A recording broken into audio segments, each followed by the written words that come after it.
established, we think, in 1839, but at least that was when the first person was buried here, and that was the infant daughter of Charles and Mary Glenn. The land was deeded as a cemetery by John Glenn, Charles's brother, right there. Boy, to say that. This is, right here is Charles, or John Glenn. And you'll meet Charles in a little bit. But the very earliest gravestone is this infant daughter of Charles and Mary.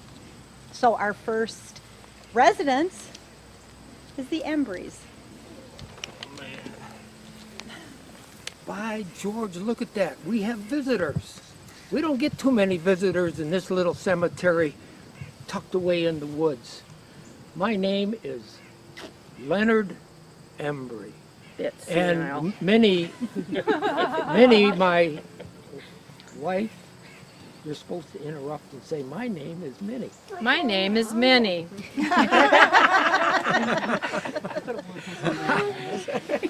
I was born in 1875, and that was a very historical year because lo and behold, the telephone was invented in 1875. And I'm a recipient of, what's his name? Dr. Schwarzer, the physicist who got the Nobel Prize. It's a good thing you didn't have one. You'd never shut up. Underlined, Leonard. You never ask a woman personal questions. That's up to her to disclose them as she wishes. But since you asked, I was born in 1881, a bit younger than my husband. She's 6 years younger than I am, but she acts like she's 6 years older than I am. My relatives came from Canada way back when, but I think they originally came from Germany and England. More than likely, the reason they left England, they got sick and tired of listening to King George III spouting off on how he's going to beat the Americans at the Revolutionary War. So they came over to Canada, and then they immigrated to Michigan, United States. And they were able to establish a farm on property that they acquired, 120 acres. Wasn't it 120 acres? Well, we got 120 acres. Yeah, in June, let me think, June 9, 1909, we got 120 acres. And lordy, was that expensive. That was an expensive piece of property. Well, we paid, then Grace, didn't Grace? No, who was it? Mary Schwartzer or something. Something like Stricker or something like that, yeah. She deeded 40 acres to us. We bought it for $800 an acre. That's $20 an acre. And Clarence, our oldest son, later on in life said, hey, $20 an acre? My goodness, we're buying it for $500 an acre now. But boy, did I not know what were we going to do with that property. I can remember him having to build a wooden sled like what you'd see young'uns slide on today. You'd have to make a wood sled to haul those rocks out of there and getting those on that sled and hauling them away and then uprooting the trees and having to take the roots over and build these root fences until you could do something better. Lord, that was a lot of work to start a farm. I didn't know how he was going to do it. But my Leonard, I will say, given all of his many other faults, he was a hard worker, and it sure helped to have good neighbors. Well, I always contend that a good marriage sometimes works out when the husband is out in the field most of the time. Hallelujah. But we were able to clear the land by girdling the trees, and the trees would die, and then we were able to plant our corn. And of course, the food of the time was ham, hogs. We had a couple of hogs, and we planted the corn. And over the years, we were able to establish, in effect, 160 acres of good, fertile land. And of that 160 acres, there was a bush at the back. And each farm had to have a bush because they heated and cooked with their wood. When I say a bush, like over there, trees that they could cut down and use for firewood. And then Clarence came. What was it, 1900? 1900. Yeah. And then Melbourne came along 5 years later, wasn't it? Yeah. Good, And- hard-working boys. Oh, yeah. And then we had a daughter. Yeah, we had a daughter named Mabel, but don't forget the other people. I mean, we had my brothers Oh. and sisters living with us. So along with our neighbors, we had our kids, brothers and sisters. Fortunately, we had a 4-bedroom house with a big barn. But I had, when I was 1900, when I was 19 years old, my brothers and sisters, 5 of them, ages 6 to 19, and I had those living with, I tell you, being a farmer's wife, not only all that, helping with that field work and those chickens and the pigs and the cows and the what have you, and getting the eggs and running a household. Just imagine that, not just the 5 of us. I had 5 brothers and sisters. That was- Man, I was one tired farm wife. One tired farm That wife. were your siblings, and your maiden name was Schweitzer. Schweitzer. Yeah, yeah. And like she said, I'd be out in the field, and all I'd hear was these people in this house.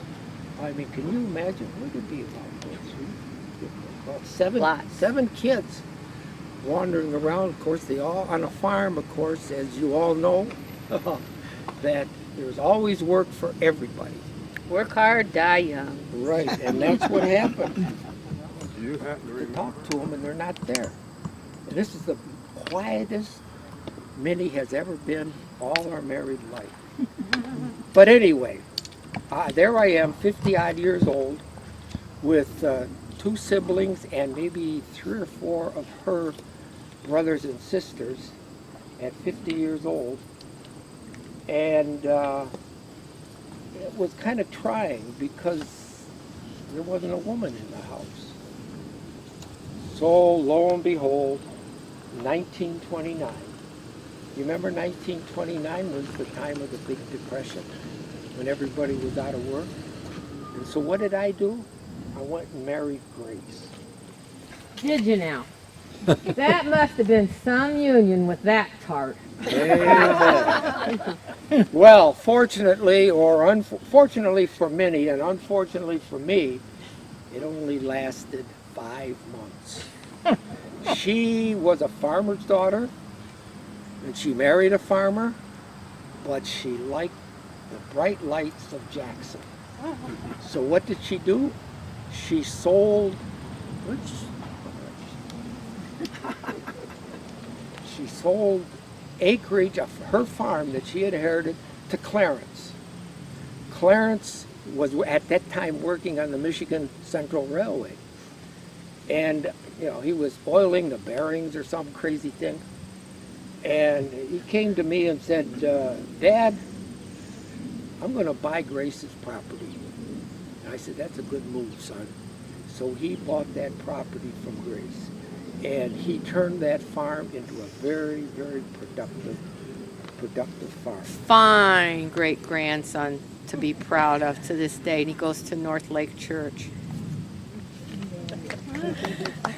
Have any questions of your dear departed relative, sir? I know I wasn't dear Where'd you hide departed. the I was money? stern. Well, I knew my great-grandfather. Actually, I lived with him for a short period of time when he'd come and visit and stay over the summer and such. I never knew my great-grandmother, but the question as I've gotten older, where we live out on Jocelyn Lake Road, halfway to Unadilla and Jocelyn Lake, the school was across the swamps on Hadley Road. I brought that picture along so you folks can look at it.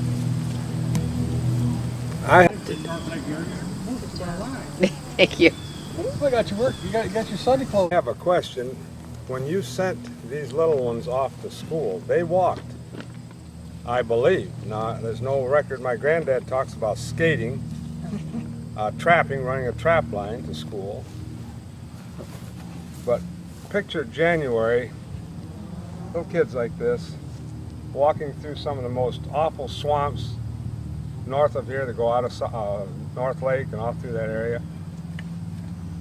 How did you feel when you sent those little gappers off to school? Relieved. We had the older ones. We told those little kids, right through that bush there, follow the deer trail, right through, you'll come to Joslyn Lake Road, make a right, head south, and you'll come right to the schoolhouse. There were paths. I mean, there are animal paths, and we could haul some of the rocks in some of the places that would hold it. Over the streams during the season, you could lay logs. On the winters, they could skate or foot it across once we knew it was stable. But, you know, you want to learn. You do what it takes. Right. They had their little tin lunch pails and go. My granddad Go ye talked forth about and learn. the tin lunchbox. And I heard from Melbourne, I think. Down it was, the road. he said he was To the school, which is a mile down or a mile and a half.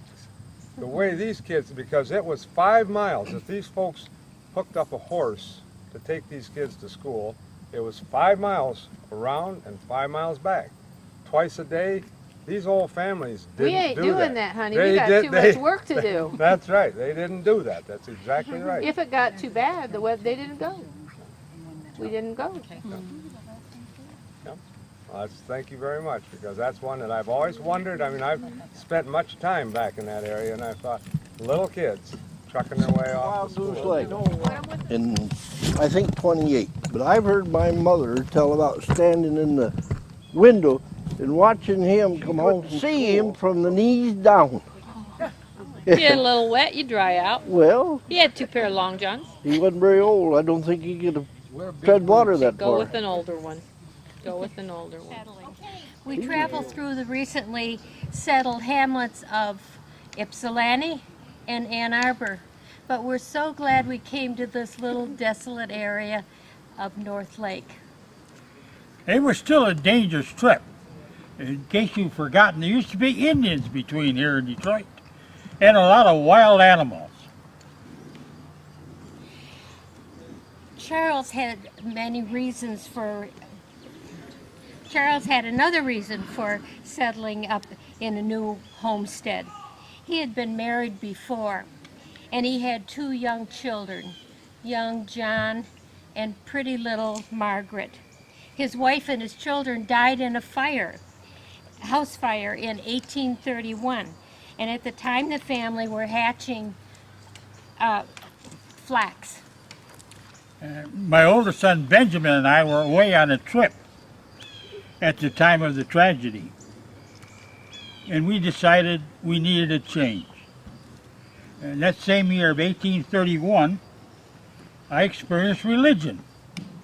Thankfully, I also met Mary Bignell, and after our marriage, we came to the North Lake area. But we weren't alone, because Charles' brothers, Robert and John, and their wives, and also his sister Jane Burkhart came with us. I was born in the state of New York, but my ancestors were originally from Ireland and Scotland. In fact, Oh, Charles, you're not going to go telling them about your old antique Scottish relatives. only to mention that I can be traced back to royal blood. The Glens descended from a daughter of Robert the Bruce. He was King of Scotland at the time.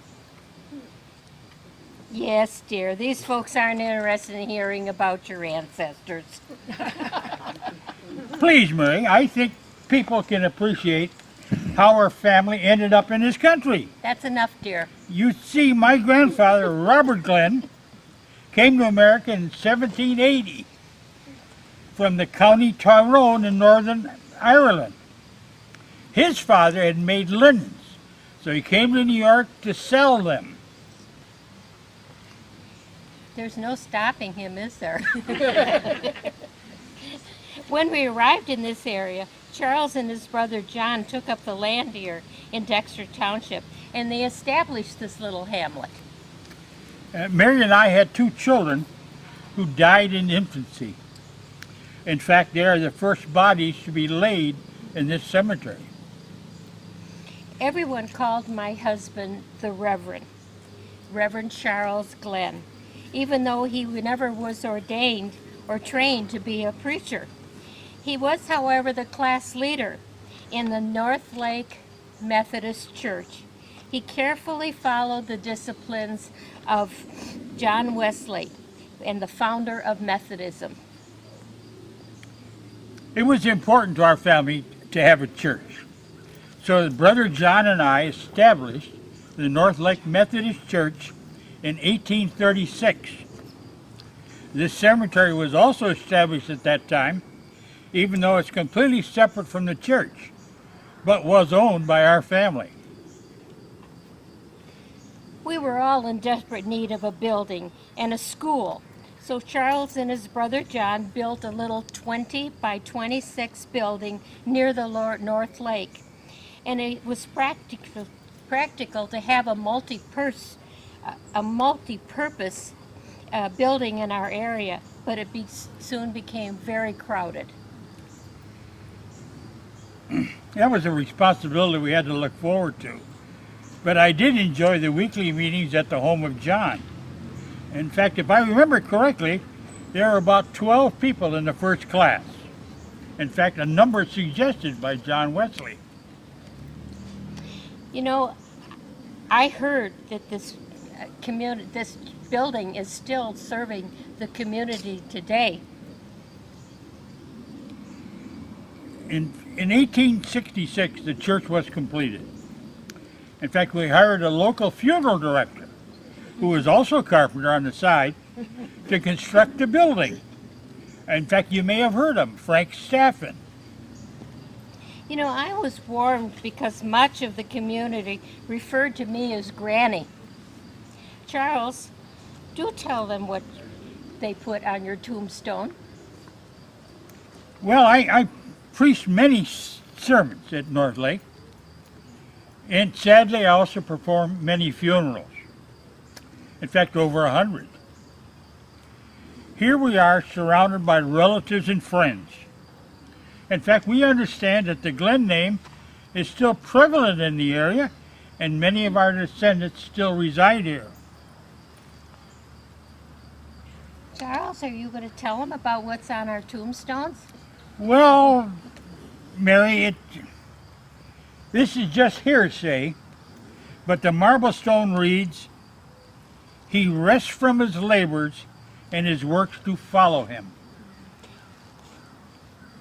And now, dear, what did they say about me on the tombstone? Well, Mary, keep in mind that I'm not the one who wrote the script.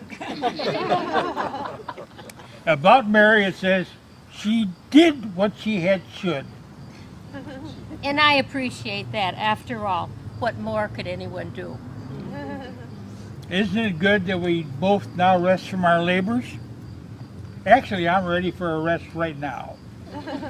And we are glad you dropped in and listened to our stories. And this would be a fine time to go home and jot down information about your life. And thank you for your interest in our history. Yeah, there were 2 of them. That was, you know. Now, I married this young man that you're going to listen to next after Charles died. This is the first one. Well, it's nice to see that we still have visitors around here.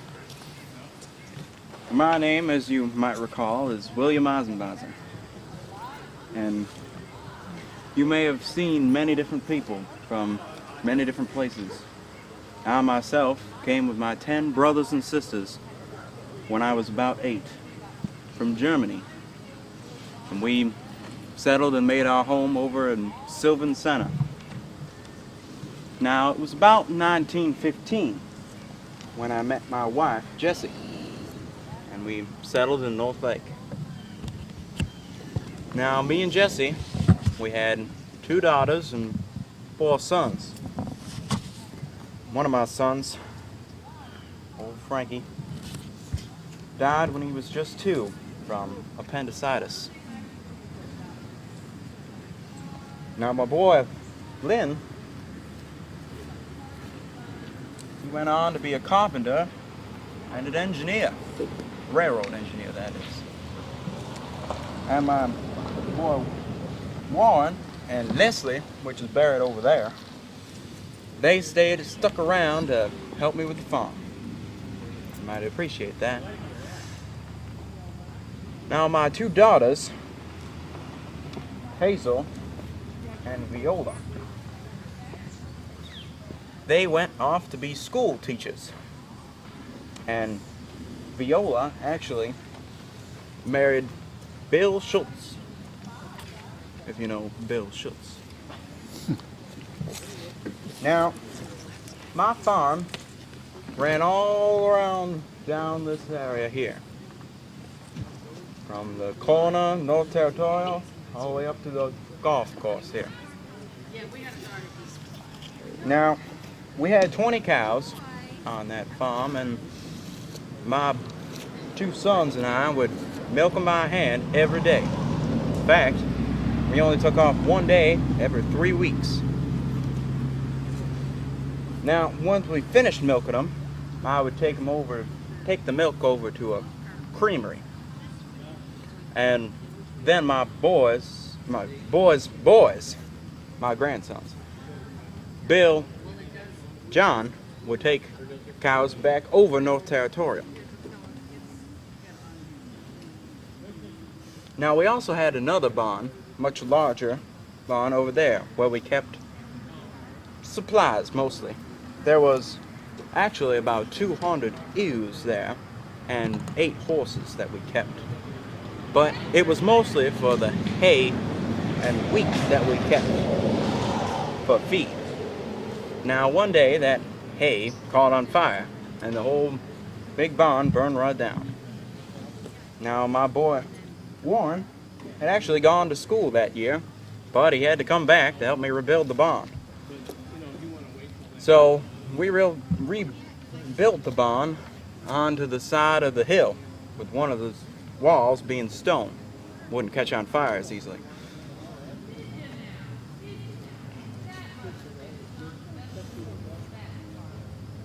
Yep, I had many good memories around here.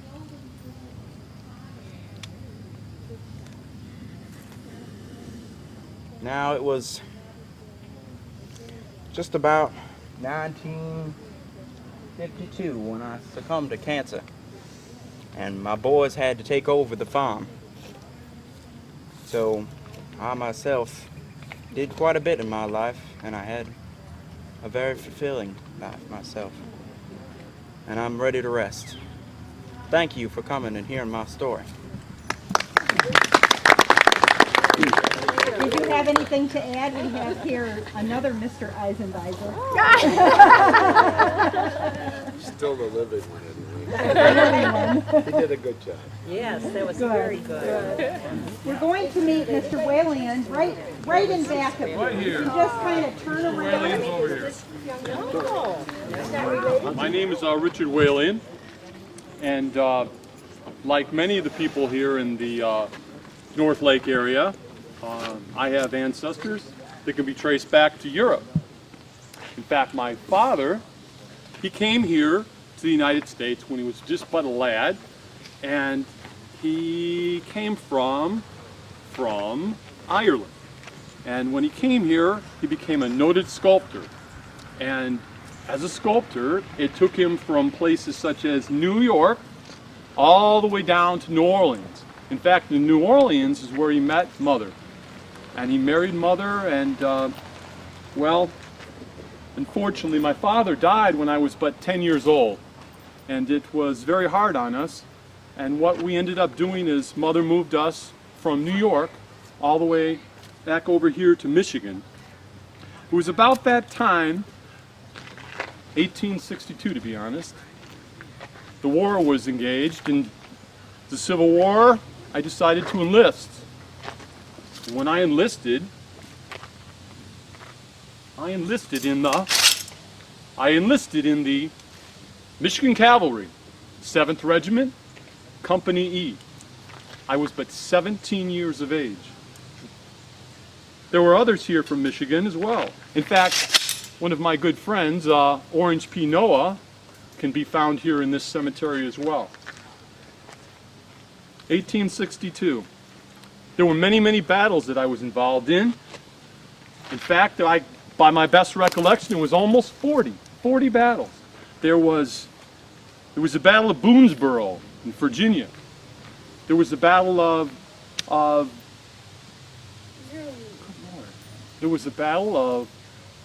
Fallen Rivers, and that was in Maryland. And then there was one more, a very important battle. It was the Battle of Culpeper Courthouse, and that was in Virginia. And what was special about that, for our side, was that the Union routed the Confederates, and the Confederates that day were being led by someone I'm sure you probably heard of, Major General Jeb Stuart.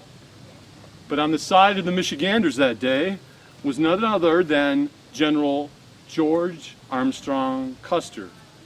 But there were more battles to follow. There was the Battle of James City. There was the Battle of Brandy Station. And there was the battle, well, it was one that I will always remember. It was the Battle of Yellow Tavern.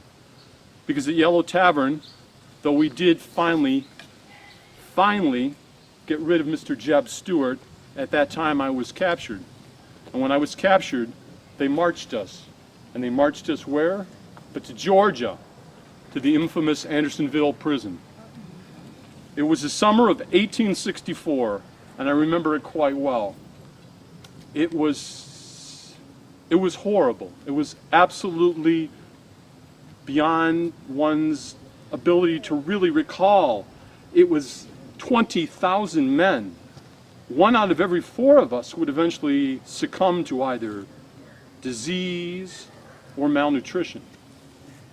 And at that time, those were the longest 4 months of my life. But thankfully I was transferred, and then subsequently the good old boys in blue liberated us. And it was what? I was 21 years of age. 21 years of age. In fact, in our cavalry, we had men as old as 45 years of age. And yet through all those battles, the only real injury I ever had was, it's a little difficult to see, I have but a small cut, saber cut above my eye. And that was it. But I was ready to start my life. I was ready to have a family. So, about 2 years later, I married a fine woman, Harriet Johnston. And we had 2 children. We had Emmett and Thomas. But unfortunately, Harriet passed away only 6 years into our marriage. It was very, very difficult for me, and it took me quite some time before I remarried. But I finally did. I married another fine woman. Her name was Emma Glenn. She was the widow of B.H. Glenn. And she had 2 children of her own, and then we together had 1 young son who died in infancy, and then we had 3 daughters. We had a very, as you can well imagine, a very busy and large family. So what I did is I bought a farm, 140 acres. Actually, this farm today is located on the corner of Henkard and North Territorial. In fact, I do believe that 2 of our fine young people here today are actually inhabitants of that same homestead. Am I correct? Mm-hmm. Am I correct? Yes, you are. Yes, I am. What we did then with the 140 acres, I subsequently added to that another 40 or so. And so I made my living as a farmer. As a farmer, and as you can see, as a farmer and a tinkerer. And it was a good life for us, for my family, and we faithfully participated in studies at the North Lake Methodist Church. In fact, I was the superintendent, the Sunday school superintendent. But to be honest, one of my great loves was the automobile. Yes, as you can see, parts of the automobile are still remaining on me today. In fact, I had an automobile, one that was such a finicky lot. I used to drive it around, and there were times when I could not get the bloody... Oh, forgive me, please. Forgive me. That's my Irish heritage there. It was, I could not stop that thing. No matter what I could do, I could not stop that automobile. So, thank the Lord, I had 140 acres upon which I would continue to drive and drive my car around until it eventually would expire. And then, of course, I would have to, on the way home to my dear wife, we would have a talk that allowed me, therefore, to later on come back and attempt again to refuel and start my automobile up again. But, well, I need to close my story with something that, well, how do I put it? I was a young man. I went through the Civil War. I went through many, many battles. I had children that passed away. I had family members that passed away when they were young. Though it was a good life here on the farm, it was a difficult life. But my demise, actually it was a Saturday afternoon. It was, let me guess, it was 1923. It was a Saturday, and I was coming into town. It was north of town, and I was in one of my automobiles, and I remember crossing, it was that first railroad track. I crossed the first track, and something happened. I can't recall. I can't recall if the car stalled, if the track came down, the gate, I don't remember. But I do remember one thing. I remember this.